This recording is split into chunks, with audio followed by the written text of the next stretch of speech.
tainy Jesosy pastira mianakavy dia manana fiadanany tompo ho aminareo mivady pastira satria nahazo fahasoavana zahay nahazo lalana nahita izay tokony hatao amin'ny fiainanay satria namparanareo lalana nitoroanareo fahamarinana ary nitantananareo foana mino aho fa mbola hitantananay foana areo na dia maditra na dia manao na dia mivilivily aza fa mbola ho tantananareo foana izay reto tena mankasitraka pastera eram-po iran-tsaina amin'izany satria niova ny fiainana ary niova zavatra iainana zavatra atao tena hoe mahatsara hoe milamina ny zavatra rehetra atao satria namparanareo an'i Jesosy nitorianareo amin'ny fahamarinana namparanareo fahatsaran'i Jesosy tena araka izany tokoa hoe andrangoka izaho tena tsara Jehova tena tsara tokoa pastera tena mamy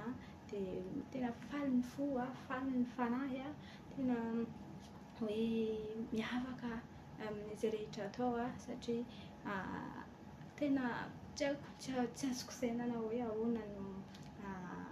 ny fiovany tena lehibe ohatr'izany fa tena misaotra anareo mivady dia Andriamanitra ny mbola mihomby anareo foana ary mbola ataona fanahin'olona marobe anareo